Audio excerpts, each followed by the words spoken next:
आप सभी को शिक्षक दिवस की ढेर सारी शुभकामनाएं। आज के दिन हम भी अपने सारे शिक्षकों को नमन करते हैं जिन्होंने हमें पढ़ा लिखा कर इस काबिल बनाया कि आज हम यहाँ तक हैं। बहुत सारे शिक्षक हमारे बीच हैं और हमारे बहुत सारे शिक्षक और आपके भी शिक्षक जो अब इस दुनिया में नहीं, उनका स्वर्गवास हो गया। हम सबको नमन करते हैं कि किसी भी ज़िंदगी को देखिए, माँ बाप ज़िंदगी दे देते हैं, शिक्षक नहीं देंगे तो फिर वो ज़िंदगी नहीं रह जाएगी। फिर आपको वो ज़िंदगी संवारने के लिए एक शिक्षक की ज़रूरत पड़ती है। देखिए, समय और समझदारी दोनों बड़े अलग अलग चीज़ है, दोनों एक साथ नहीं होते हैं। जब समय रहता है तो समझदारी नहीं रहती है, जब समझदारी आती है तो समय निकल जाता है। शिक्षक यही काम करता है कि समय रहते आप में एक समझदारी विकसित कर देता है और आपको यह हुनर सिखाता है कि आप दुनिया को करके दिखाइए, क्योंकि दुनिया सुनना नहीं देखना पसंद करती है कि आपने क्या किया। जिंदगी में कामयाब होने के लिए याद रखिएगा, ये मायने नहीं रखता है कि आपने कितना किया, मायने ये रखता है कि आप कितना कर सकते थे। जब लंका में पुल बनाया जा रहा था पत्थरों को जोड़ जोड़कर सीता माँ को लाने के लिए, तो बंदरों के साथ साथ गिलहरियां भी वहां पत्थर भर रही थी। तो इन सब से कितना पत्थर ही उठेगा। एक बंदर आया तो उठा के फेंक दिया गिलहरी को, भाग यहाँ से, तो इतनी पत्थर बीच में ला रही है। तो मर्यादा पुरुषोत्तम राम के पास वो जाके गिलहरी गिरी, तो गिलहरी को वो प्यार से सहलाए थे ना, तो ऐसा कहा जाता है कि इस पे जो निशान है गिलहरी के पीठ पे, वो राम जी का है। राम जी ने उस बंदर को बुलाया और कहा कि देखो, तुम इतना विशाल पत्थर उठा रहे हो तो तुम्हारा शरीर भी विशाल है, ये गिलहरी इतना बड़ा पत्थर उठा रही है जितना इसकी क्षमता है। तो आप अगर कामयाब होना चाहते हैं तो आप ये मत सोचिए कि आप हमने आज 8 घंटे पढ़ लिए या 8 घंटा हम मेहनत किए, आप ये सोचिए कि आप कितना कर सकते थे। और देखिए, जो सपने देखते हैं उनके लिए तो पूरी रात छोटी पड़ जाती है, और सपने पूरे करने वाले के लिए पूरा दिन छोटा पड़ जाता है। अगर आपके अंदर जिम्मेदारी है ना, तो आप यकीन मानिए आप चैन से सो नहीं पाएंगे। जिम्मेदारी ऐसी चीज होती है जो रातों की नींद छीन लेती है। रात में जगने वाला हर लड़का आशिक नहीं होता। पैसा और समय में तालमेल बिठाना बहुत जरूरी होता है। पैसा कहता है कि तू कुछ करेगा तो हम आएंगे, जबकि लोग गलती करते हैं। लोग कहते हैं कि पैसा आएगा तब हम कुछ करेंगे, ऐसा नहीं है। पैसा कहता है कि तू मुझे आज बचा ले, मैं कल तुझे बचा लूंगा। पैसा बेशक भगवान नहीं है और ना ये आपके साथ ऊपर तक जाएगा, लेकिन पैसा जब तक आपके साथ है ना, तब तक आपको नीचे गिरने नहीं देगा। देखिए, पैसा जीवन में बहुत कुछ है, बहुत कुछ, लेकिन पैसा सब कुछ नहीं है। इंसानियत मायने रखने चाहिए। समय के साथ अब कभी खिलवाड़ मत कीजिएगा। दुख की बात यह है कि समय बहुत कम है, लेकिन सुख की बात यह है कि अभी भी समय है, लेकिन समय के पास इतना समय नहीं है कि आपको दोबारा समय देगा। वक्त नहीं लगाइए आपको यह निर्धारित करने में कि क्या करना है, वरना वक्त निर्धारित कर देगा आपका क्या करना है। हम सब की सबसे पहली जो शिक्षक होती है वो माँ होती है, इसलिए माँ का शिक्षित रहना बहुत जरूरी है। अगर कोई शिक्षित माँ है तो वो कभी भी अपने बच्चे को शिक्षा से दूर नहीं करेगी। मेरा ये हरगिज कहना नहीं है कि जिसकी माँ अशिक्षित है उसका बेटा पढ़ा लिखा नहीं होगा। मेरी माँ आज भी अनपढ़ है, आज भी उससे 1 रोटी मांगते हैं ना तो वो 2 रोटी दे देती है। दुनिया की सबसे अच्छा अलार्म जो होता है वो माँ होती है। आप कहिएगा सुबह 7 बजे उठाने के लिए, वो आपको 6 बजे ही उठा देगी और कहेगी बेटा 8 बज गया आपको। इस दुनिया में आपको सबसे बेहतरीन ढंग से जानती है कोई तो आपकी माँ। वो और दुनिया से आपको 9 महीने पहले से जान रही होती है। कहा जाता है कि मेरे नसीब में एक भी गम ना होता अगर मेरी तकदीर लिखने का हक मेरी माँ को मिला होता है। माँ बचपन से पाल के बड़ी होती है। आइए यही ना है छोटका, बड़ा होके क्या बोलेगा, माई वाइफ माई लाइफ। गजब बबुआ गजब, इतना उम्र पे छोड़ दी रहती माई ना तो कुत्ता नोच के खा गया रहता, बड़ा होके कहेगा माई वाइफ माई लाइफ। कभी भी माँ बाप से आप ऊंचे आवाज़ में बात नहीं कीजिएगा, वरना आपको शिक्षित कहलाने का कोई अधिकार नहीं है। और बाप जो होता है ना, बड़ा खुददार इंसान होता है, कभी बोल नहीं पाता है। माँ तो बोल भी देती है ना, बाप बोल नहीं पाता है। जेब खाली रहने के बावजूद मैंने बाप को कभी ना कहते नहीं देखा। इस दुनिया में बाप से रईस इंसान मैंने नहीं देखा। लेकिन इन दोनों को कहते हैं कि आप अपने बच्चे को जी जान से प्यार कीजिए, उसे सोने का निवाला खिलाइए, लेकिन उस पर नज़र रखिए दुश्मन की तरह क्या कर रहा है, वरना एक दिन बिगड़ जाएगा। माँ बाप भी लड़कियों को भेजते हैं हॉस्टल में पढ़ने के लिए। हॉस्टल जाती है बबनी पढ़ने के लिए, हाथ में घड़ी नहीं, और उधर से जब आती है छुट्टी पे तो 3000 का सोनाटा का घड़ी पहन के मम्मी पूछती बबनी घड़ी कहाँ से, तो मेरी सहेली गिफ्ट दी है बर्थडे पे। आपको पता चल रहा है वो सहेली गिफ्ट दे रही है, इतना सहेली का गिफ्ट आ रहा है वहाँ पे। आप नज़र रखिएगा, वरना एक दिन आप ही पछताएंगे। पिता को भी हम ये कहना चाहते हैं कि आपके दिए पैसे से ही आपका लड़का बिगड़ता है। अगर उसे ज़रूरत 8000 की है, आप उसे 15000 देंगे तो जेन्युइन है, एक दिन वो आपका नाम खराब करेगा। पैसा ही इंसान को ज़्यादा बिगाड़ता है। उसको लिमिटेड दीजिए जितनी उसकी ज़रूरत है, उससे एक्सेस दे दीजिएगा तो वो फिर बिगड़ेगा।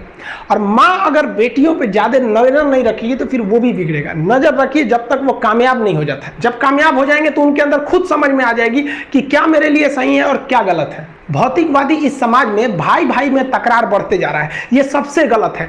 रावण जैसा शक्तिशाली व्यक्ति हार गया क्योंकि उसके पास उसका भाई नहीं था, और राम जी ने रावण जैसे विशाल लंका के स्वामी को ध्वस्त कर दिया क्योंकि राम जी के पास उनके भाई लक्ष्मण का साथ था। इसलिए आप भाई भाई एक होकर रखिए। बड़े भाई का कुछ कर्तव्य होता है, आपको सबसे ज्यादा त्याग करना पड़ेगा। बड़े भाई का कहीं पे भी, घर में कहीं पे भी पैसे लगेंगे तो ज्यादा लगेंगे, मेहनत ज्यादा लगेगा, सब कुछ आपको ज्यादा करना पड़ेगा। ये दुनिया का दस्तूर है। और छोटा भाई है, उसे कभी भी बड़ों का सुनना ही पड़ेगा और आपको सुनना चाहिए। आपको भी एक बातचीत में एक लिमिट रहना चाहिए। बड़े को भी ये लिमिट रखना चाहिए कि हमें अपने छोटे भाई बहन को कितने लेवल तक डांटना है, लेवल से ज्यादा नहीं डांटना चाहिए। और छोटे भाइयों और छोटे बहनों को भी याद रखना चाहिए कि हम अपनी जुबान का इतना गलत इस्तेमाल ना करें कि बड़े भाई या माँ बाप को बुरा लगे। वो भले आपको कितना डांटे, लेकिन आप अपने आप के लिए एक लेवल बना के रखिए कि ये इतना लेवल के आगे नहीं जाएंगे हम। कुछ लोग बड़े भाई माँ बाप का जवाब दे देते, कहते ये करो, कहते नहीं करेंगे, क्या करेंगे। हद है भाई साहब, कोई कुछ नहीं करने वाला इस दुनिया में। मर भी जाओगे तो कौन पूछता है। एक तारा टूट जाने से आसमान सूना नहीं होता, लेकिन संस्कार विहीन व्यक्ति जानवर की तरह होता है। हम बहनों को भी कहना चाहेंगे, आप लोग के अंदर शिक्षा बहुत जरूरी है। आप कम खाइए, लेकिन माँ बाप से कहिए कि हम पढ़ेंगे पढ़ेंगे पढ़ेंगे। शिक्षा बहुत जरूरी है, शिक्षा बिना हर चीज अधूरा है। और आप जितनी भी लड़कियां हैं उन सबसे कहते हैं अपने अंदर थोड़ा बहुत कुछ सुधार लाइए। अपने आप को कभी दूसरे से कंपैरिजन मत कीजिए कि उसके पास क्या है हमारे पास क्या है। और एक चीज लड़कियों में जो सबसे खराब चीज होता है, आप कोई लड़की गुस्सा है या नहीं है ये चेक करना है तो आप उससे बस एक गिलास पानी मांग लीजिए। उसके पानी देने के स्टाइल से पता चल जाएगा कि गुस्सा है कि नहीं। पानी रख के यहाँ पे, अरे क्या मतलब बनता है। आप गुस्सा है, ठीक है, सब में होते हैं, जहां ज्यादा रिश्ते रहते हैं वहीं इंसान गुस्सा होता है, लेकिन इसका मतलब ये क्या कि 2 दिन आपको मनोबल लगेगा। ये सारी ट्रेडिशनल चीजों को बदलिए, ये अच्छी बातें नहीं होती है। लड़कियों लोग को भी थोड़ा सा गंभीर बनिए। होता क्या है कि लोग कहते हैं ना कि एक लड़की को कोई बात अगर कह देंगे ना, दूसरे को मत बोलना, वो उसको भी बोलेगी और उसको भी ये बात बोल देगी, दूसरे उसको मत बोलना। अब पूरा मोहल्ला को पता चल जाएगा, सबको यही पता रहेगा कि किसी से बोलना नहीं है, लेकिन सबको पता चल जाएगा। भाई कुछ गंभीरता लाइए। लड़का लड़की सबको कहते हैं, जिंदगी के कुछ राज अपने तक ही रहिए। अपने करीबी भी दोस्त को कुछ खास राज को नहीं बताइए, क्योंकि कुछ करीबी दोस्त को भी ना कुछ करीबी दोस्त होते हैं, फिर वो ट्रांसफर हो जाएगा आगे तक। बहुत सारी चीज़ें होती हैं जिस चीज़ को आप शेयर नहीं कर सकते। घर की चीज़ें हो गई, बहुत सी ऐसी चीज़ें होती हैं। आजकल ना ये गर्लफ्रेंड बॉयफ्रेंड ना एक ठो ट्रेंड चल गया, अजब हाल है भाई साहब। एक बात हम आपसे कहना चाहते हैं, मेरे पैसे से अगर आप मोबाइल खरीद लीजिएगा तो अल्टीमेटली इकोनॉमिक्स के हिसाब से उस मोबाइल पर अधिकार किसका होगा? मेरा होगा, क्योंकि पैसा मेरा है। तो आप सोचिए, आप बाप के पैसा से अगर लड़की पटाएंगे तो लड़की किसकी होगी इकोनॉमिक्स के हिसाब से? बाप के लिए। तो लड़कियों को भी कहते हैं कि भाई ऐसा लड़का को मत वैल्यू दो जो बाप की कमाई पे तुमको घुमा रहा है। और लड़कों भी कहते हैं जागो, अगर बहुत शौक है ना गर्लफ्रेंड बनाने का तो अपने पैर पे खड़े हो जाओ। जिस दिन पैर पर खड़े होगे ना उस दिन समझ में आएगा ये सब चीजें फालतू चीजें होती है। कई लड़के बेचारे का दिल टूट जाता है, उनका शरीर एम्बुलेंस की तरह हो गया है, घायल दिल लेके घूम रहे हैं। अरे फालतू ये सब चीजें। जीवन में किसी के लिए आंसू मत बहाइएगा, वो आपके आंसुओं के काबिल नहीं होगा। और जो आपके आंसुओं के काबिल होगा वो कभी आपको रोने नहीं देगा। दिल टूट गया, गोली मारो यार, प्यार 24 कैरेट का था आपका, उसी की औकात नहीं थी जो खरीद सके। और हस्बैंड वाइफ में भाई साहब, हमारे जितने दोस्तों की शादी हुई है ना सब परेशान रहते हैं हस्बैंड वाइफ में। इन दोनों में केवल एक खराबी, दोनों अपने आप को सुप्रीम कोर्ट समझता है। हमारे भाई साहब आप मिलजुल के रहिए। अभी क्या है कि आप जितने भी स्टूडेंट हैं आप सबका जॉब लगेगा, अपने से सब शादी ब्याह सबकी होगी, भाई आपका परिवार खुश रहे। लेकिन आप देखिए शादीशुदा इंसान हमेशा परेशान रहता है, ये दोनों हमेशा झगड़ते रहते हैं। समस्या क्या है? वाइफ चाहती है हस्बैंड को समझाएं अपनी बात, और हस्बैंड चाहता है कि हम अपनी बात वाइफ को समझाएं। भाई आप दोनों से कहना चाहते हैं, आप कोशिश करिए ये क्या कहना चाहते हैं इनकी बातों को आप समझ जाइए, और आपसे कहते हैं आप अपनी बात मत थोपिए, इसकी बातों को समझिए। होता क्या है, लड़कियों को लगता है कि इनका हस्बैंड बाहर करता क्या है, ऐसे पैसा बरसता है पेड़ पे से हिला के लेके चला। ऐसा नहीं है भाई, बाहर निकलिए फिर समझ में आता है ये कि बाहर जो आपके पिताजी या फिर आपके हस्बैंड या जो भी कमा के लाता है उसको कितना मेहनत होता है। और आदमी लोग को क्या लगता है घर में तो कोई काम ही नहीं है, उठो नाश्ता बनाओ। रहा हूँ। अरे भाई साहब, झाड़ू लगाने से सही नाश्ता बन तो जरूर जाता है, फिर उससे पहले कितनी तैयारियां करनी रहती है, कहाँ कौन सा सामान है, एक दिन बना के देखिएगा फिर समझ में आ जाएगा, फिर सब लोग खा लिए फिर उसको साफ करो। सबका अपने अपने चीज जगह काम होता है। कोई दुनिया की हर चीज आपस में इंटरकनेक्टेड है, कोई ज्यादा कोई छोटा नहीं होता है। लेकिन आजकल लोगों की मेंटेलिटी क्या हो गई, दीवार की हर एक ईंट ये सोच ली है कि पूरी बिल्डिंग को हम ही रोके हुए हैं। अब बताइए, कोई एक ईंट रोका है, पूरी दीवार को, पूरे सब चीज ने मिलकर इस घर को रोक के रखा है। उसी तरह आपकी फैमिली में सबकी जरूरत होती है, आप सबकी भावनाओं को समझिए। अपनी जिंदगी में हमने भी बहुत कुछ सीखा है। लोग कहते हैं कि दुनिया गोल है, भाई दुनिया गोल नहीं है, दुनिया मतलबी है। ये प्यार से नहीं चलती है, मतलब से चलती है। दुनिया में कोई भी रिलेशन बनाने के लिए, कोई रिश्ता जो है ना, उसके लिए तीन चीज का होना जरूरी है। एक डर, जरूरत और इंसानियत। ये तीन चीज ही किसी न किसी रिश्ते को रोक के रखता है। एक टीचर स्टूडेंट में रिलेशन होता है, उसको डर है कि टीचर के पास पढ़ेंगे ना जल्दी रिजल्ट होगा, अपने से पढ़ेंगे थोड़ा लेट हो सकता है। जरूरत भी है उसे कामयाब होने के लिए, और इंसानियत तो बहुत है भाई। टीचर और स्टूडेंट का रिश्ता जो हमेशा जो बना रहता है वो तो इंसानियत के लिए बना रहता है। वरना अगर आपकी नौकरी हो गई तो आपका डर खत्म, जरूरत खत्म, तो आगे रिश्ता कौन रोक के रखता है? इंसानियत। तो दुनिया में किसी रिलेशन को बनाने के लिए तीन चीज का होना जरूरी है। इंसानियत जिसमें सबसे बड़ी चीज होती है। और इस दुनिया में ना, इस दुनिया में बहुत सी भाषाएं बोली जाती है। इन सारी भाषाओं में सबसे मीठी भाषा होती है मतलब की भाषा। अगर आपसे कोई बहुत मीठा बोलने लगा ना, समझिए कि कहीं ना कहीं मतलब छुपा है। मतलब की भाषा बहुत होगी यहाँ पे। लेकिन ये जुबान जो है ना आजकल बहुत खतरनाक हो गया। कभी कभी देखते होंगे कुछ लोग आपके गलत बात का भी जवाब नहीं दे पाते हैं। तो जवाब देने भाई साहब सबको आता है। बीच में माँ बाप का संस्कार चला आता है, और संस्कार बहुत चीज़ होती है। संस्कार यदि आपके अंदर है तो सब कुछ हारने के बाद भी आप जीत सकते हैं। और अगर संस्कार की जगह अहंकार आ गया ना, तो जीता हुआ भी चीज़ों को हार सकते हैं। कमजोर व्यक्ति ही दूसरे काम का बदला लेता है, लेकिन जो ताकतवर होता है वो माफ कर देता है। लेकिन जो बुद्धिमान व्यक्ति होता है वो इग्नोर कर देता है, नजरअंदाज कर देता है और बच के निकल जाता है। क्योंकि अगर कोई व्यक्ति आपको पहली बार धोखा दिया तो इसमें उस व्यक्ति का गलती है, लेकिन वही व्यक्ति अगर दोबारा धोखा दिया तो इसमें आपकी गलती है। सबसे समझदार होके चलिए, और मिजाज में कुछ सख्ती भी रखिए। लोग पी जाते अगर समंदर खारा नहीं होता, तो थोड़ा सा सख्ती भी बना के रखना चाहिए। इस दुनिया के कुछ दस्तूर हैं, आप किसी के लिए कितनी भी भलाई कर दे वो याद नहीं रखेगा। ये दुनिया का दस्तूर है, और आपकी गलती को कोई भूलेगा भी नहीं। इसे आप बुरा नहीं मानिए, ये दुनिया का दस्तूर है, इसे आप चेंज नहीं कर सकते। जैसे सूरज पूरब से निकलता है वैसे ही ये चीजें होंगी। लेकिन हम आपसे कहते हैं, आप दुनिया में आज कई लोग होते हैं दूसरे को लगते हैं सिखाने। आप क्यों दूसरे को बार बार ज्ञान देने लगते हैं? आप अपने आप को क्यों ज्ञानी समझने लगते हैं? दूसरे को सुधारने की कोशिश मत कीजिए, बल्कि खुद सुधरिए। आपके सुधरने से हो सके कि पृथ्वी से एक बुरा इंसान सुधर जाए। आप समाज में जहां भी रहेंगे तो आपके पास बहुत सारे लोग आएंगे, कुछ गलतियां भी करेंगे, कुछ अच्छा काम भी करेंगे। जब भी किसी की प्रशंसा कीजिए तो पूरी महफिल में कीजिए कि ये व्यक्ति ने अच्छा काम किया। लेकिन अगर किसी की शिकायत या उसकी आलोचना करना है, उसे डांटना है, तो उसे अकेले में समझाइए। और डांटने के बाद उसमें इस तरह से कर दीजिए, उसमें प्रशंसा मिला दीजिए। कोई गलती कर दिया, मान लीजिए आपका छोटा भाई नहीं पढ़ाई किया, गलत कम नंबर लाया, तो उसे डांटिए कि, लेकिन अकेले में डांटिए कि इतना कम नंबर क्यों लाया। फिर उसे उसी में एक पॉजिटिवनेस जोड़ दीजिए। तुम्हारे में इतना मेहनत है, हम इसलिए डांट रहे हैं कि तुम कर सकते थे लेकिन क्यों नहीं किए।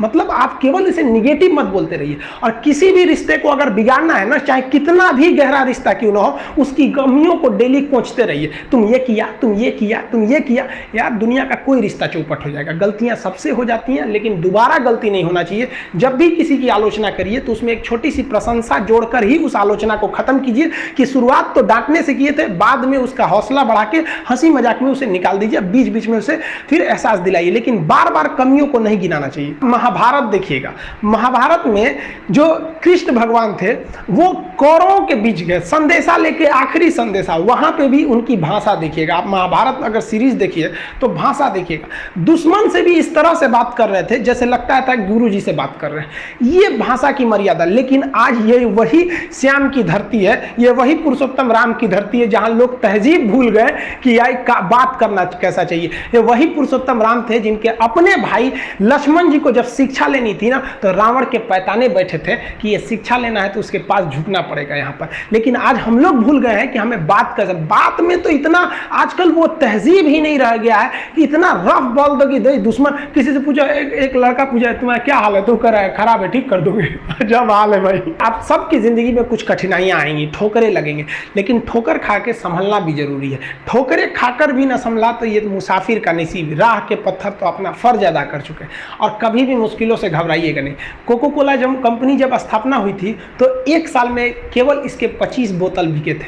कंपनी का दिमाग हिल गया था। लेकिन आज के समय में दुनिया में हर जगह कोको कोला बिकता है और इसने तो फिजिक्स को उल्टा कर दिया।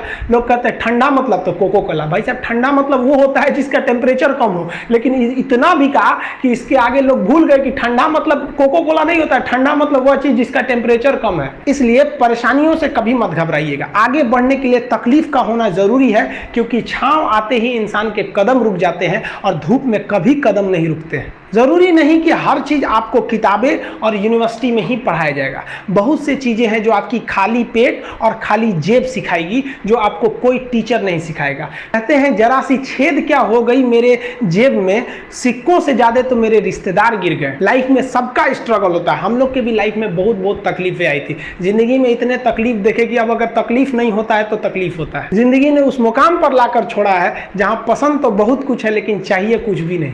लोग कहते हैं कि खाली हाथ आए थे खाली हाथ जाओगे। गलत बोलते हैं।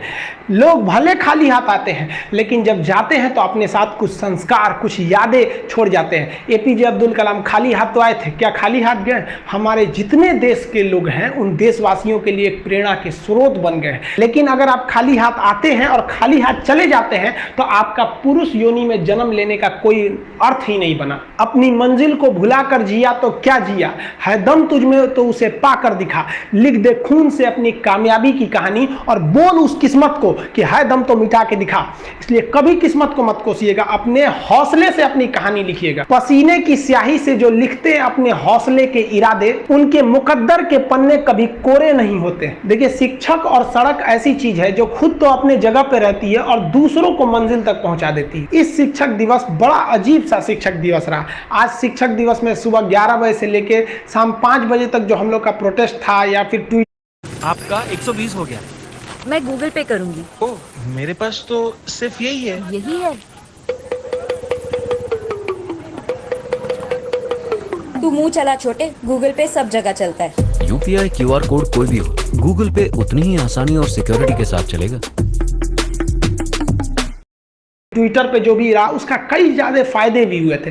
लेकिन ये जब कब तक चलेगा? ये संस्थाएं अपने से क्यों नहीं सुधरेगी? आखिर इस देश के साथ ऐसा क्यों हो रहा है कि जब हम शिक्षकों को, हर एक शिक्षक, कोई ऐसा शिक्षक नहीं है जो नहीं आया हो। लगभग हर एक शिक्षक, हर एक स्टूडेंट इस प्रोटेस्ट में भाग लिए। ये डिजिटल जो प्रोटेस्ट था ये भी सफल रहा। इसके बदौलत हुआ, एसएससी ने कहा कि हम अपना रिजल्ट शो करेंगे, रेलवे ने, एनटीपीसी ने कहा कि हम भी अब एग्जाम लेंगे लास्ट में, इस साल के लास्ट तक में हुआ। लेकिन ये अब तक कहां सोए थे? अगर युवा इस देश का नहीं जागा रहता तब तो आप सोए रहते। युवाओं, आप जागो, जितने स्टूडेंट हैं आप जागो।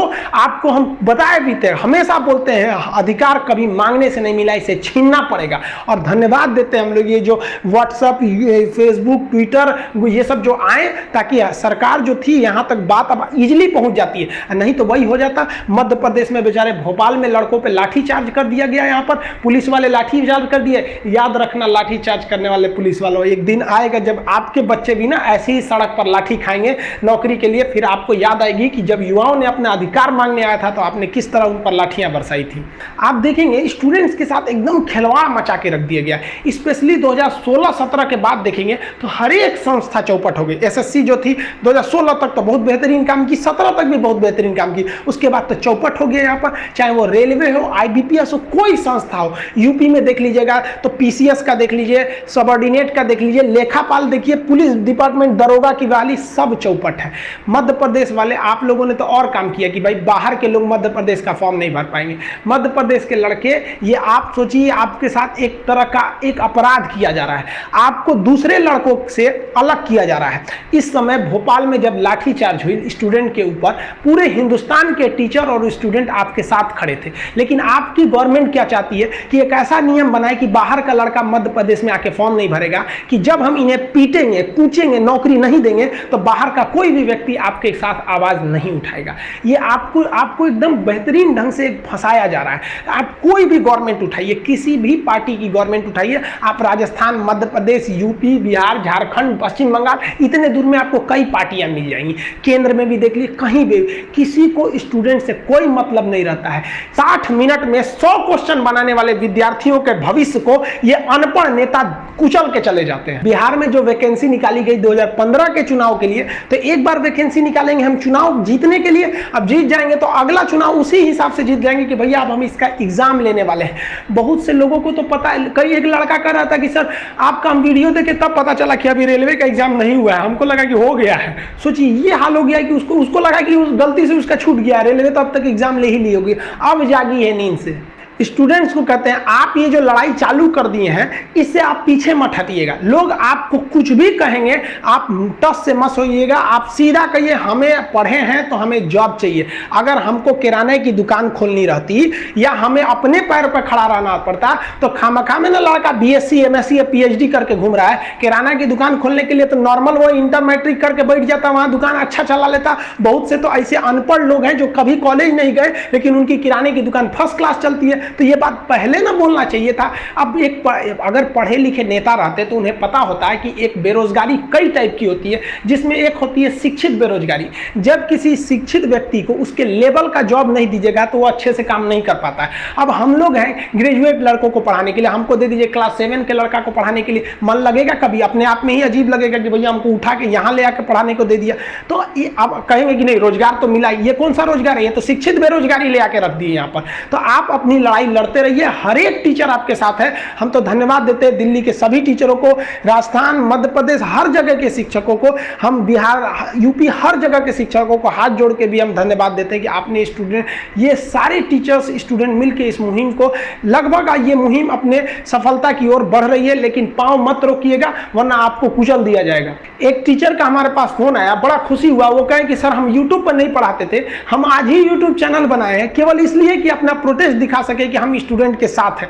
सोचिए इतने ऐसे टीचर भी आपके साथ हैं, और कुछ तो मिलियन वाले सब्सक्राइबर वाले टीचर हैं जिन्होंने आप तक कुछ नहीं बोला है। तो खैर कोई बात नहीं, ये जब एग्जाम आएगी ना तो ये टीचर आएंगे आपके पास कहने की इनका बैच परचेज करिए, इन्हें सब्सक्राइब कीजिए। फिर आप मत भूलिएगा कि कौन आपके साथ खड़ा था, कौन आपके साथ छोड़ कर गया था। 5 सितंबर को ऐप लॉन्च करना था, इसलिए ऐप को रोक लिया गया। आज कई लड़कों ने ऐप को इनरोल भी कर लिए हैं, उनका डाटा है हमारे पास, आप टेंशन नहीं लेंगे। एक्चुअली अच्छा नहीं लगा कि आज सारे टीचर स्टूडेंट प्रोटेस्ट कर रहे हैं। भोपाल में स्टूडेंट के ऊपर लाठीचार्ज किया जा रहा है और आज किसी ऐप का इनॉग्रेशन किया जाए तो ये अच्छा नहीं था, इसलिए उसको रोक लिया गया। जिन लड़कों का इनरोलमेंट हो गया उन्हें नहीं दिख रहा होगा ऐप पर कि सर ने मतलब ये सब्जेक्ट वगैरह नहीं दिख रहे होंगे, आप टेंशन नहीं लीजिएगा। वो इसलिए रोक दिए कि आज का दिन, भले शिक्षक दिवस हर साल अच्छे से मनाते थे, इस बार का जो शिक्षक दिवस रहा वो विरोध प्रदर्शन को दिखाने के लिए रहा, और आप स्टूडेंट्स के बदौलत ही हम लोग ये लड़ाई जीतने के कगार पर हैं। देखिए ऐप पर सबसे पहले पॉलिटी का क्लास स्टार्ट होना था, उसे हम रोक दिए, लेकिन पॉलिटी का जो फर्स्ट चैप्टर होता है उसे यूट्यूब पर